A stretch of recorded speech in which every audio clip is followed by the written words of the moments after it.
canto, chapter 5, and then it was 6, text number 6. Nama Sudaba Kila Dharma Setave Yadharma Shila Suradhuma Kitave Trailokya Gopaya Visuddha Vachase Mana Javayad Bhuta Karmane Gride Nama Sudaba Kila Dharma Setave Yadharma Shila Suradhuma Kitave Trailokya Gopaya Visuddha Vachase Mano Javayad Bhuta Karmane Grine Nama Sudaba Kila Dharma Setave Yadharma Shila Suradhuma Kitave Trailokya Gopaya Visuddha Vachase Mano Javayad Bhuta Karmane Grine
Ladies, can't see it.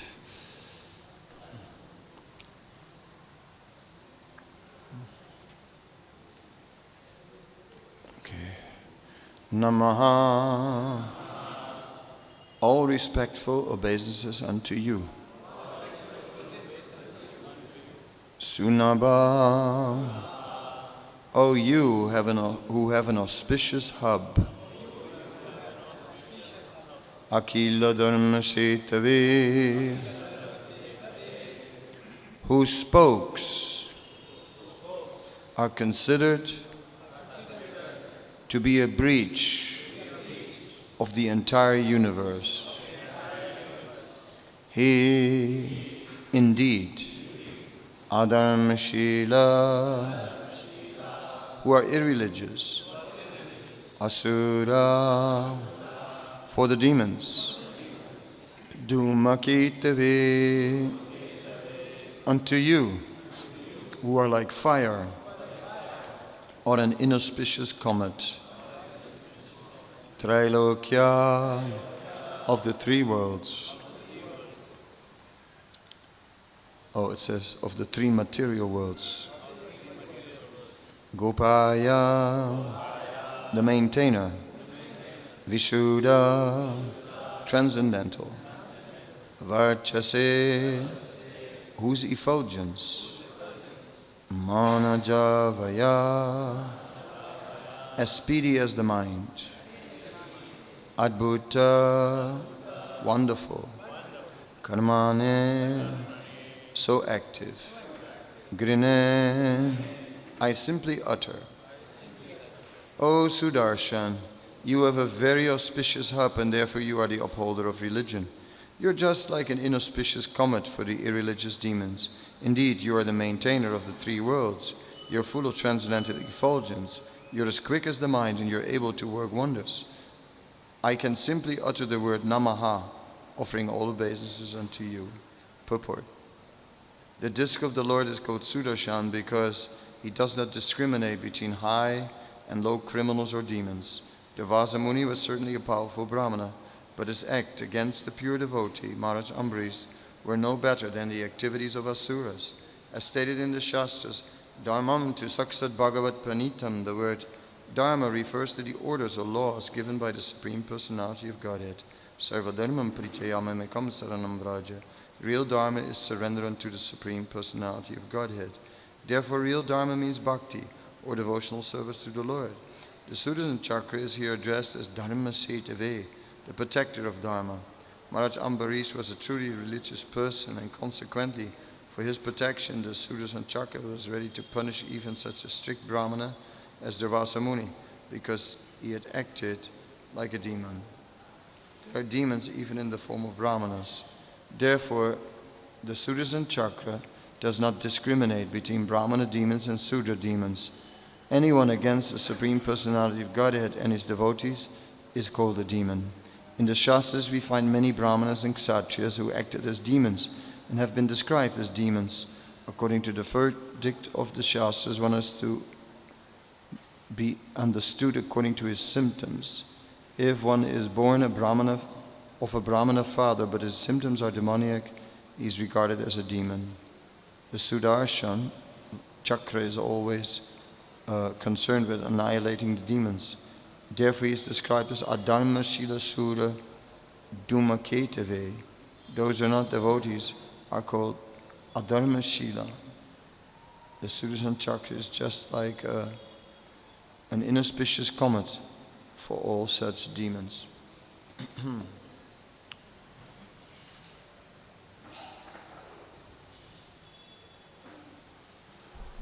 Om Ajnanatimirandasya Gnanana Salakaya Shakshurun Minitam Yena Tasmai Sri Gurave Namaha. Shri Chaitanya Manobhistam Stapitam Yena Bhutale Swayam Rupa Kadamayam Dadati Swaparantikam. Shri Krishna Chaitanya Prabhu Nityananda Sri Advaita Gadadhar Srivasadi Gaura Bhaktavinda. Hare Krishna, Krishna Krishna, Hare Hare, Hare Rama, Hare Rama, Rama Rama, Hare Hare. Is that good water?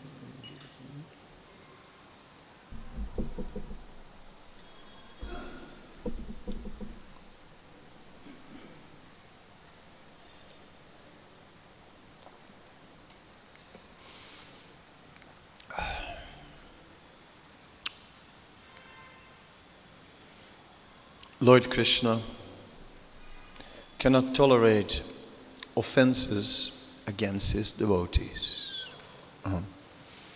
And equally so, the Sudarshan Chakra, the weapon of the Lord, also manifests as a personality. So also the Sudarshan Chakra cannot tolerate any misbehavior towards the devotees. But when the devotee on behalf of the offender requests the Lord to please forgive an offender, then what can the Lord do? Then the Lord will be inclined to forgive such a person. Although previously he was very angry.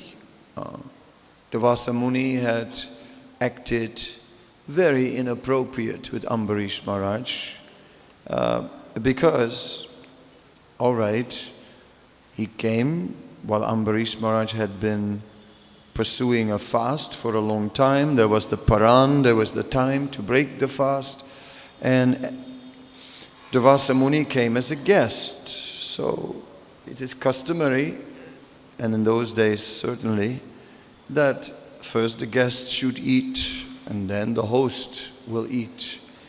So, but here was a complication because he was supposed to break the fast, so what to do?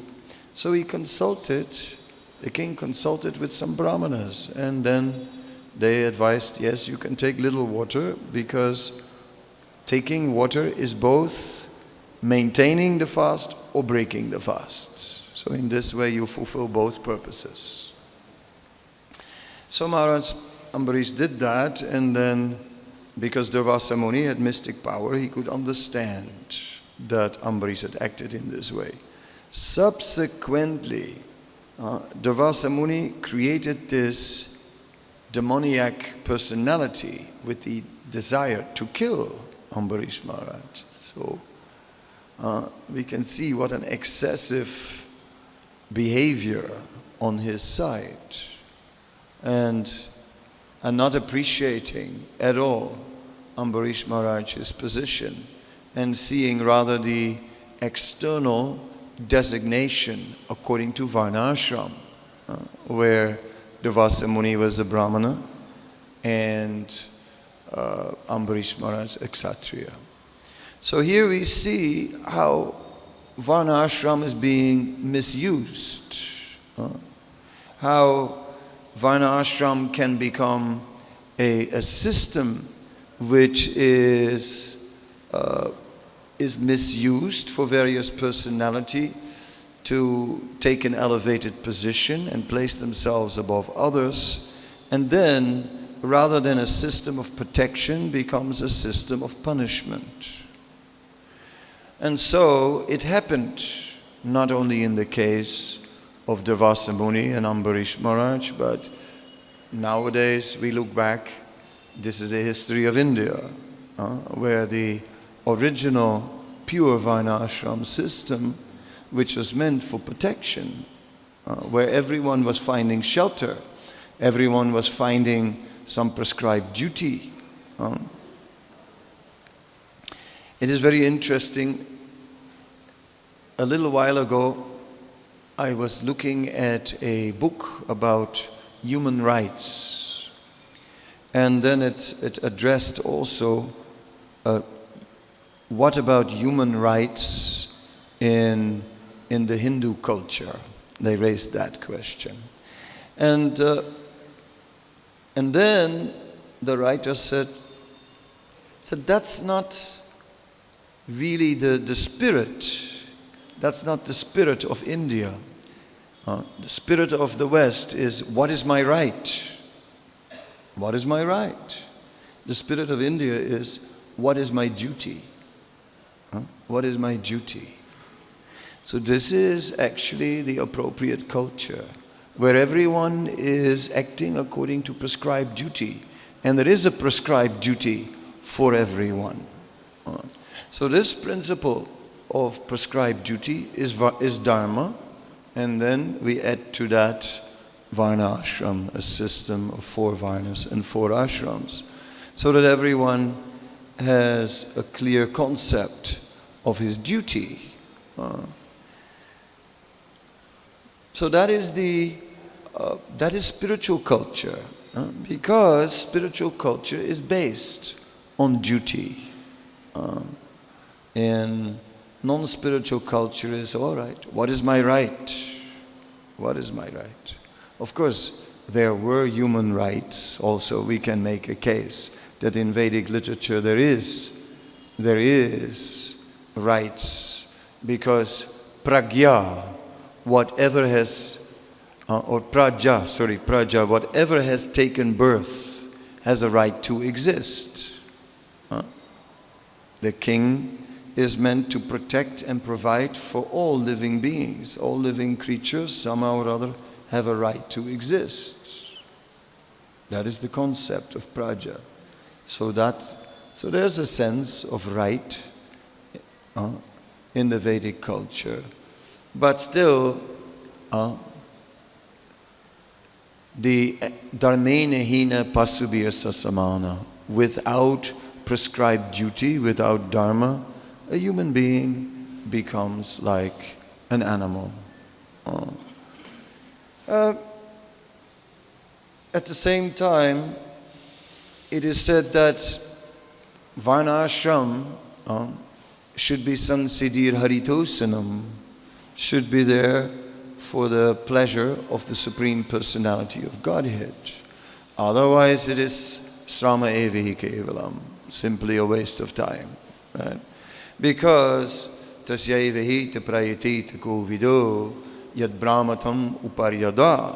One may sometimes engage in pious activities, go upward, get a higher position in the universe, in higher regions, and other times one engages in impious activities and one goes down in the universe. So what is the point? What is the point of pious activities? What is the point of varna ashram, which is not connected to devotional service? Certainly, one can come to the mode of goodness, but without devotional service, even that will be lost. Even those good qualities again will disappear. So, in this way, we are engaging not only in varna ashram. For Vaishnavas, varna ashram is of a secondary nature, because varna ashram is a material system. It is a support system of existing in the material world, but in itself not transcendental. But at the same time, though, it is a system that has been given by the Supreme Personality of Godhead. Chaturvarnamaya Sristam, it has been created by the Lord. So the Lord has created this material designations for us to become purified. So it's not something that should be ordinarily dismissed. Rather, we are utilizing that system to live a life of piety, but without devotional service, it is in itself not essential. Devotional service is the one activity that makes everything auspicious. That is the nature of pure devotional service, is that it is subhada. It brings auspiciousness. So devotional service then is the one activity that must be always part of every situation. Then in this material world we also have to interact with the material energy, and we have a body made of the material energy, and we need to maintain the body made of material energy, and it requires so many arrangements, and as time goes on, more and more arrangements. In old age, one runs from one doctor to another, all day busy with the body all night busy with the body. Always so much arrangement required for this material body. However, that must be in any given situation. First of all, the priority is the Supreme Personality of Godhead. So Durvasa Muni had not realized this, the importance of the Supreme Personality of Godhead. He was certainly attached to the Vedas and to performing the injunctions of the Vedas. And as a result, he was getting benefits and powers from living according to the Vedas. However, his objective was exactly those benefits, the power that he was obtaining from his Brahminical activities, his Brahma Tejas. That was his interest. So he was interested in power, therefore he pursued mystic power. But what is the point of such things? Such things are simply temporary. Chaitanya Charitamrita describes the story of a man who met an astrologer, and the astrologer mentioned, your father, he left you great wealth, but your father died in foreign land, and therefore he could not tell you where the wealth actually was hidden. But it is like this. If you search carefully, you will find. He said, but take these instructions. If you dig to the north, there is a big black snake. If you dig towards the south, there are wasps and drones. And if you dig towards the west, there is a terrible ghost that will possess you. So you must carefully dig towards the east. So then the purport of this narrative from the Chaitanya Charitamrita is that the black snake, which is found by digging in the north, refers to mystic power. It said, so mystic power is like a black snake.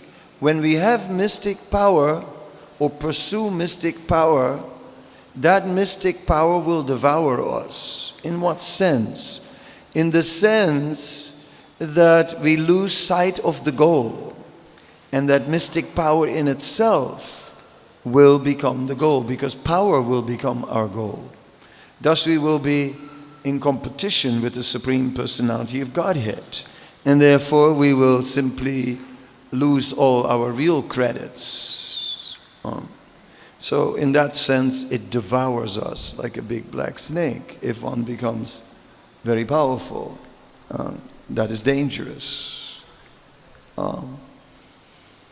If we go towards the south, especially in the south, there is so much demigod worship, so much karma kanda. So it said this karma kanda is like wasps and drones that sting us. And towards the west, there is impersonalism. So this impersonalism, that will possess us like a ghost. And then even when we hear about Krishna, we can no longer have faith in Krishna. It will destroy our faith. Yes. But if we dig then towards the east, the path of devotional service, then we can very easily attain the wealth, the Daivi Sampad, the spiritual wealth. So this is our understanding. Rupa Goswami says, Vaidike lokiki vapa yat kriya kriyate mune harisi vanakulaiva. He says that whether we are following the Vedic system of Varna Ashram, or whether we are following the Lokic system, simply whatever is practical. whatever is Hari Seva Anukul, whatever is auspicious for the service of the Lord, that is acceptable. So here's the higher principle. We are following Varna Ashram, but if it is sometimes impractical, then no problem. As long as the service of the Lord is in our mind, and if it's sometimes more favorable to break the principles of Varnashram Dharma, if that's more advantageous to the Supreme Lord, yes, then that is fine. Because the essence is the service of the Supreme Lord and not Varnashram. Also, traditionally, Diksha was where one would receive Upanayam. Traditionally, one would receive Gayatri and one would be brought closer to the Lord. Then we see that in the Gaudiya Vaishnava Sampradaya, there is also Pancharatrik. There is the Pancharatrik Upanayam given, not the Vedic Upanayam, that's one thing. And another is there is Harinam, which is also given.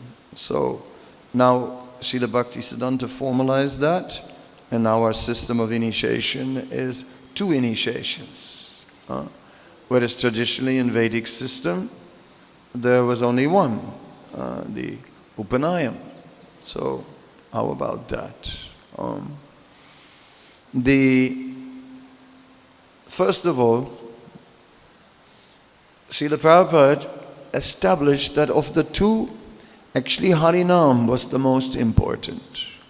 Because in Harinam, we make the sambandha. At the time of Harinam, the Lord actually accepts us as His devotee. Then, with the Upanayam, at Harinam, we are promising to chant the holy name and to avoid sinful activities. At the time of Upanayam, we are meant to become situated in the mode of goodness. Samo damastapo saucham ksantir arjvame vigya jnana vijnanamastikam brahmakam svabhavajam. The various qualities by which the brahmanas work are mentioned in the 18th chapter of the Bhagavad Gita.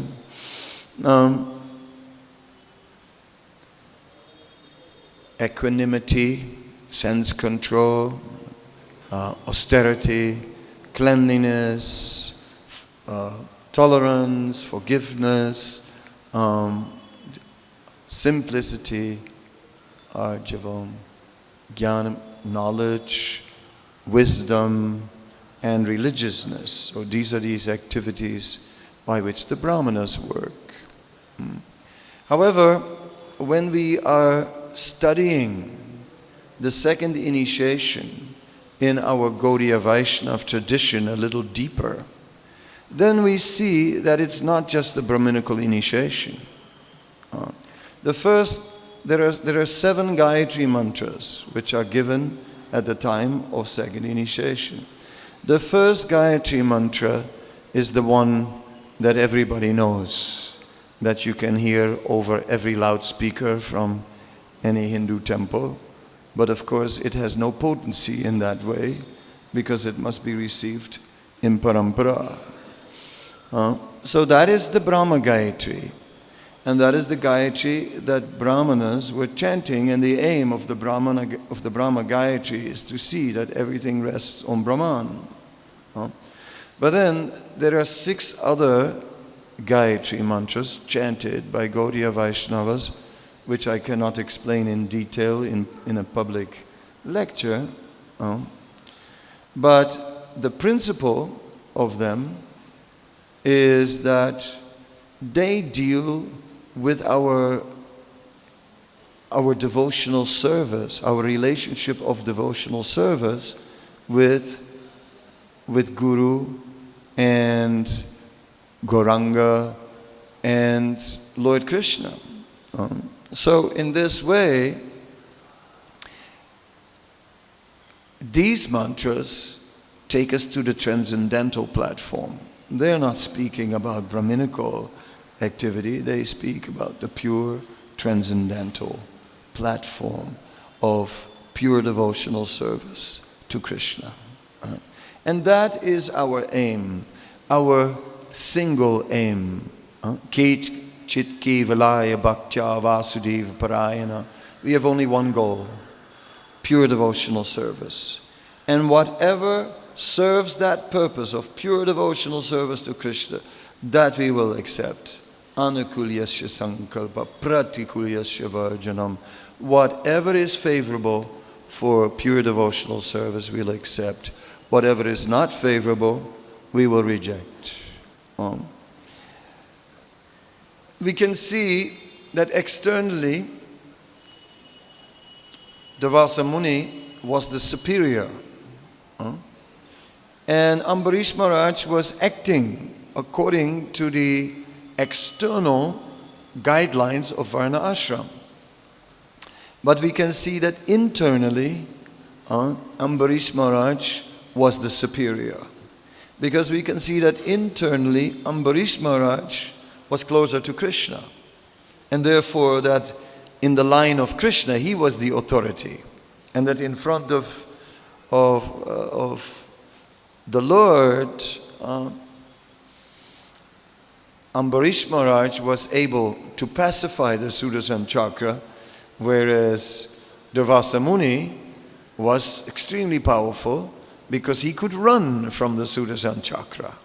He could even run towards the spiritual world. He could even go before the Supreme Lord and ask him to be relieved of the chakra. And the Lord basically said, I'm so sorry, but you've offended my devotee. There is nothing I can do. Nothing. So sorry, you'll have to go to him. Which then he did. And then immediately, Ambarish Maharaj was able to pacify the Sudarshan Chakra. So at this stage, Ambarish Maharaj is now offering prayers. O Sudarshan, you have a very auspicious hub, and therefore you are the upholder of all religion.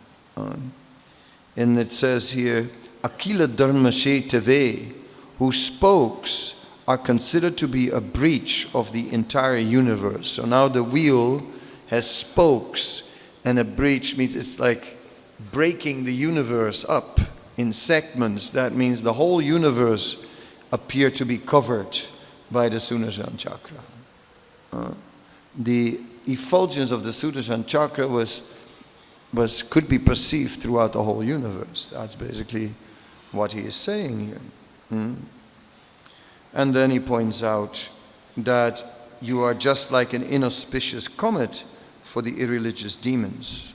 But for the devotee, obviously the Sudarshan Chakra is the greatest blessing. So, you are the maintainer of the three worlds. You're full of transcendental effulgence.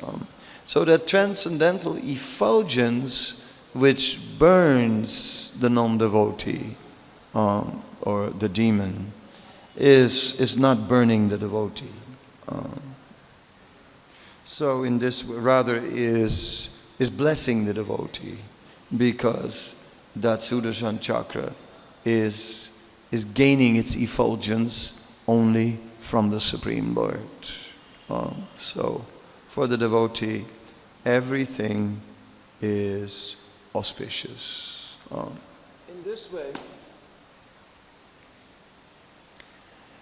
way, in this particular pastime of Srimad Bhagavatam, we understand the relationship between Varnashram and devotional service. Srila Prabhupada further comments about Varnashram and refers to the verse Yasya laksanam proktam pumsam vanevijanjakam yat anyatrapi dristyeta tattenaiva vinirda said that one is classified within Varna Ashram according to one's consciousness and one's activities, right? And not according to birth. Chaturvarnyam manya system guna karma vibhagasa, not janma karma vibhagasa. Bhagavad Gita also it said the Lord created the 4 varnas and one is situated within them according to guna, not according to janma, according to qualification, not according to birth. So, in this way we understand that one is a Brahmana Kshatriya by qualification. But I've already at length explained that even if one is situated nicely in the mode of goodness, still, that is still not enough. Yes, yasti bhaktir bhagavatira kinchana sarve samasate ara haravakutusho mahatguna manoratena sati davatu bahi. One is again taken away by the mind, by the manorat. The chariot of the mind will carry us away, even if we are in the mode of goodness. Even if one has all the good qualities of the devatas, still, that's not enough. If that connection with the Supreme Lord is not there. That's why we see the focus of Sri Chaitanya Mahaprabhu's movement is exclusively the Supreme Personality of Godhead. For example, in the Chaitanya Bhagavat, it is mentioned how after Chaitanya Mahaprabhu had been in Gaya and had been in contact with Ishvara Puri and was initiated, he had changed. And he came back to Navadvip as a great devotee. So by then, everything was different. So he went to teach in the toll. He went to teach his Sanskrit grammar to his students. So his mother, upon returning from teaching, his mother asked him, "So, from what book have you been speaking today?" And then Sri Chaitanya Mahaprabhu said, "I have been speaking about Krishna Nam today. I have been speaking about Krishna Nam." And then he continued to explain that only those scriptures that are fully dedicated to pure devotional service of Krishna are considered to be revealed scripture. So there are many Vedic literatures that may not be dedicated to pure devotional service. So Chaitanya Mahaprabhu had no interest in them. Just no interest. So no interest in Karma Kanda, no interest in Jnana Kanda, simply interest in pure devotional service. So that is our movement. That is our movement, a constant focus on pure devotional service. And then Varna Ashram, it is like important when we are conditioned. I may offer the example just how when we have an injury on the leg, we cannot walk properly and we require crutches, we require support. So we walk with crutches. Then, once the foot is healed, then we do not require the crutches any longer. Therefore, as long as we are conditioned by the material energy, we are crippled. We need crutches.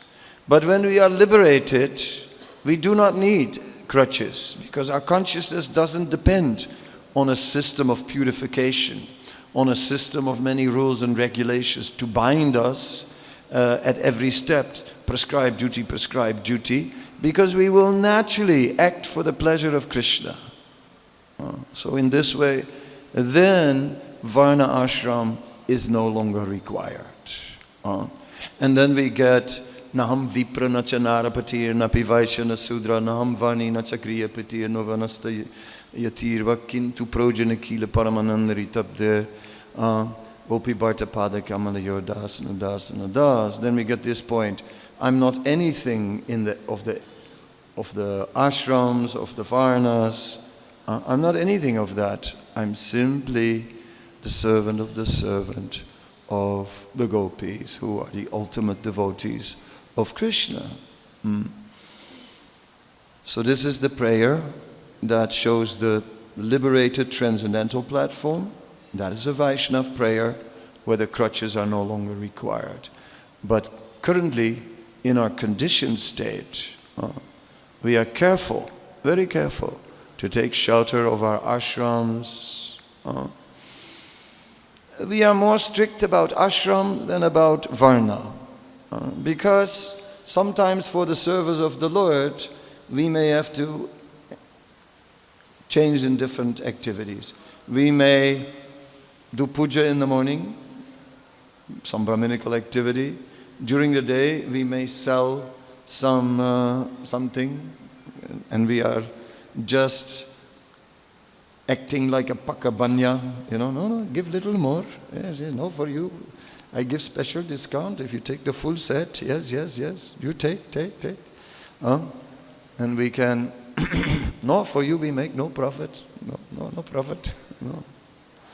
No. Whatever we, somehow or other, we sell those books, right? So it looks like externally we are engaging in the different activities of the various varnas. That can change in one day. But if you change the ashrams in one day, it becomes a problem.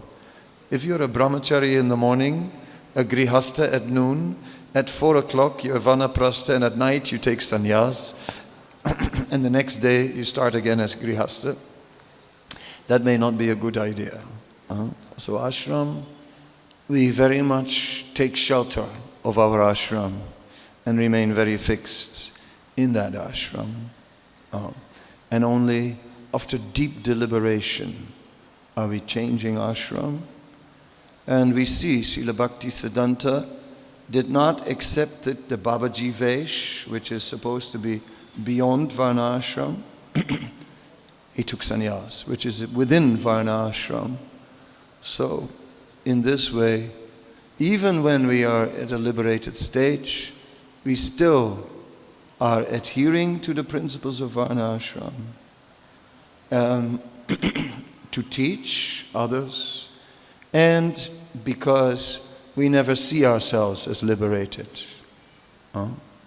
We ourselves simply think we are fallen. Just like Srila Prabhupada,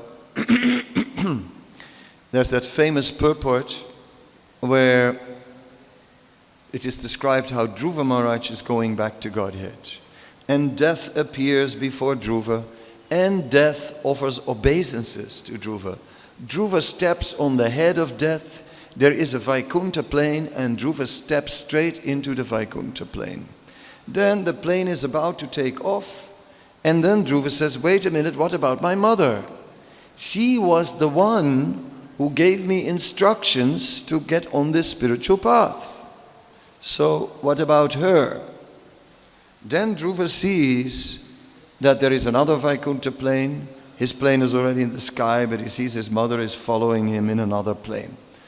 And then Prabhupada writes in the purport, he says, in the same way, I pray that one of my disciples may become a pure devotee and deliver me from this cycle of birth and death. So now here we're seeing some extraordinary humility.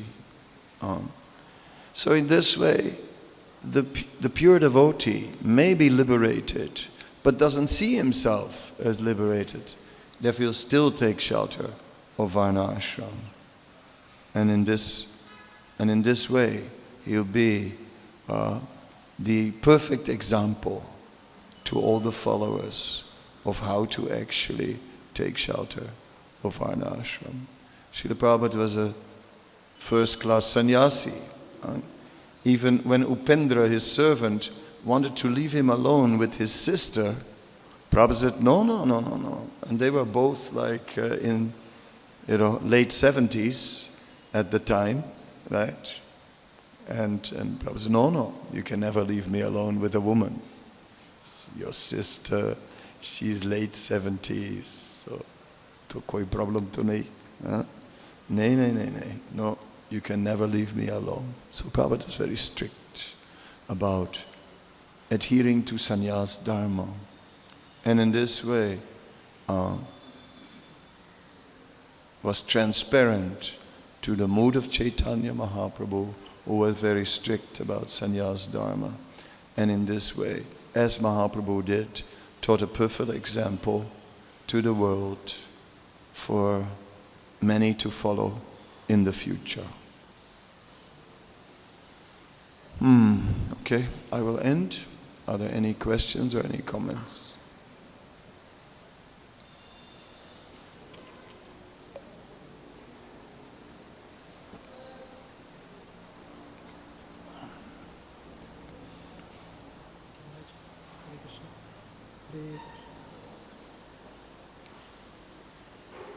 बस जोर से बोलिए, ठीक है मैं कोई बात नहीं. I mentioned the story from the Chaitanya Charitamrita about the astrologer. It's like attaining mystic powers. And I explained it. Okay.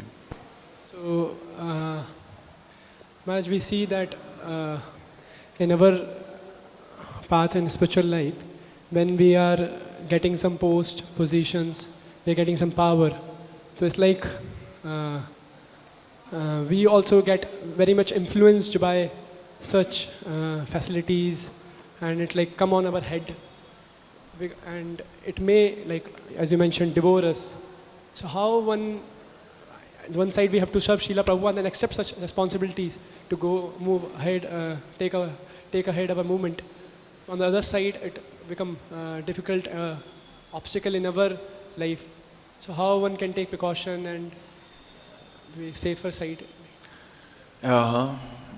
So, to summarize the question, I mentioned in the story of the CC how Durvasa Muni became overwhelmed by mystic power and how it was devouring him, and a desire to accumulate personal power came to the foreground rather than being the servant. So in this way, his mystic power was not helpful.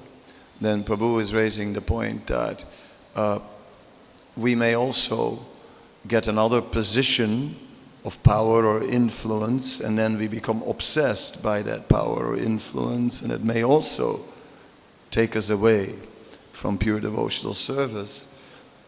At the same time though, since we are part of a preaching movement and are not just living in Vrindavan as renounced Babajis who can stay away from, as little Maya as possible, as little opportunity for Maya as possible. As preachers, we cannot live like Jad Bharat did, who was avoiding any interaction with the material world as much as possible.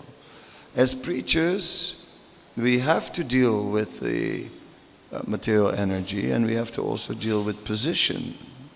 So we take positions of responsibility. I mean, look at me sitting on a throne in front of everyone, garland and all these things, all these attributes. How to deal with this? There is only one way, and that is service, service, service, service, service, service, and then in between some more service, and some more service, and then in between still more service. In the heart there is a vacuum, a big emptiness that has come since we turned away from the Supreme Lord and have become conditioned souls. So in the heart there is this vacuum, and this vacuum must be filled up with devotional service. And we hear that it should be ahaitaki apatiyata, pure devotional service, uninterrupted and unmotivated. But that's not the case. We do little service. We chant 4 rounds, then we think, now I'm tired, now I can talk for 5 minutes. Or, we chant then 6 rounds, think, now I'm hungry, now I can eat something. Then 8 rounds, we think, oh, now I'm tired. Now I can rest a little bit because then I can chant better. Or whatever. We interrupt.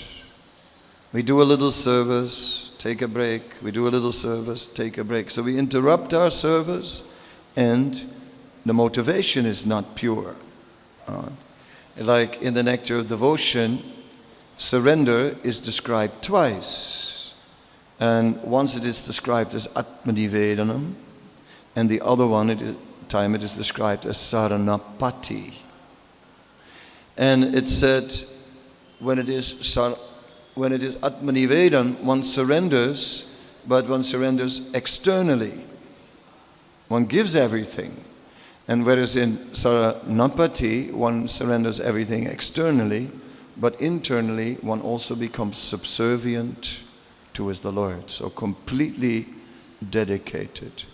So when this internal part is not there, when we are internally not fully dedicated to the Lord, then it will be a problem. Even if, first of all, we take on externally more service, more service, more service, more service. And then we have to internally just become a servant and not internally sit there within all that service and think, look at me, I'm doing so much service. Everyone can see. Everyone can see I'm getting up before everyone else. Everyone can see I'm chanting 64 rounds because I have 64 counting beats on my beat bag. Everyone can see all the external achievements that I have. No, we should simply focus on, okay, I give, but first the external should be put in place. First let us be really engaged in the service of the Lord, fully. Service, more service in between, more service still. And then internally try to make that commitment. I have no claim to fame. Everything I have, my Lord, is what you have lent to me. My intelligence, you have lent it to me. If you want, you can just take it away. My voice, here, Kadamba Kanana Swami, Super Kirtan, has no voice when he came to Bombay. See, sang Radha Madhava is already hoarse. Too bad. Mumbai, no Kirtan for Mumbai. Not possible. Crow. Lord took it away. Gone. Like this, simply get engaged in service and then develop that internal commitment. Remind ourselves, I'm just a servant of the Lord. Then we can come to that Saranapati, where we're fully the servant of the Lord, from the heart and fully engaged. Then it doesn't matter.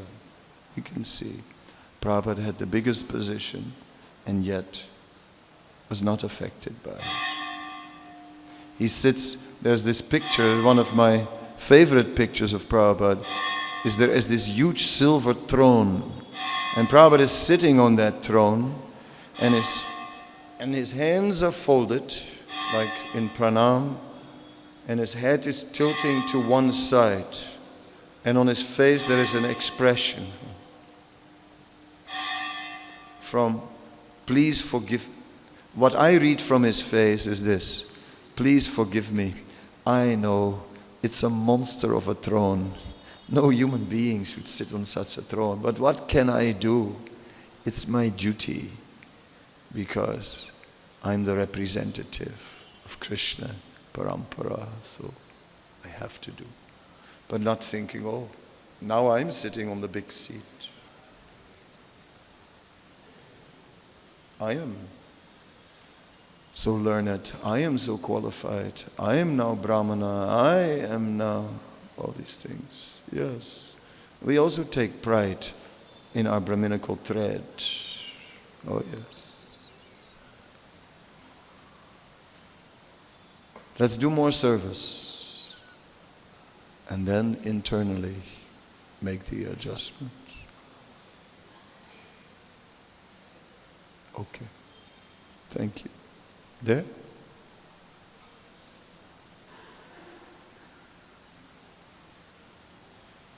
Maharaj, presently more than misusing varnashrama, we neglect that. So, Okay. Misusing varna ashram, neglecting varna ashram. Yes, these are all things you can do with varna ashram. Strangle varna ashram, kick varna ashram, try and get rid of varna ashram. Yes, we can do. In the name of Krishna consciousness, we can give it up also. Although it's not really for service that we give it up. We can just give it up because it's too much trouble. All these prescribed rules and duties, too much trouble, so I don't want this varnashram, and then I justify it as Vaishnavas, it's not so important. But it is a great help. It is a great help. It will help us to come to the mode of goodness and to act according to prescribed duty, which means selfless. See?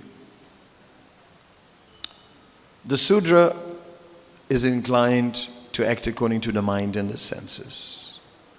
The Vaishya has some more training. He will be inclined towards Dharma, but when it comes to the choice between Dharma and profit, then what can you do? So he's always calculating his personal advantage. When it comes to personal advantage, what to do? I will not follow this. I will, what to do. Kshatriya is inclined to sacrifice for Dharma. Brahmana, Dharma is before anything. So like this we're seeing. So we don't come from such a Brahminical state of consciousness. So Kalo Sudra Sambhava, the tendency is to do what the mind and the senses dictate. Therefore it's not surprising that we are neglecting Varna Ashram. Varna Ashram, although it's not the ultimate goal, is certainly a step up from where we are. So it takes us up, it lifts us up if we take shelter of Varna Ashram. Then beyond it is the pure transcendental platform. Yes. But if we stay in our Sudra conditioning, and then we say, we are transcendental to Varna Ashram, then we are cutting ourselves off from an important element of purification. So Varna Ashram is helpful. Just like an injured person, he needs the crutches. No, I don't need the crutches. Use your crutches, you fool. Your foot is not ready to take the weight. You need them. So we do need Varna Ashram. TK. Thank you so much. Srila Prabhupada ki jai. Sri Radharas Bihari ki jai. Ananta Koti Vaishnava Vrinda ki jai.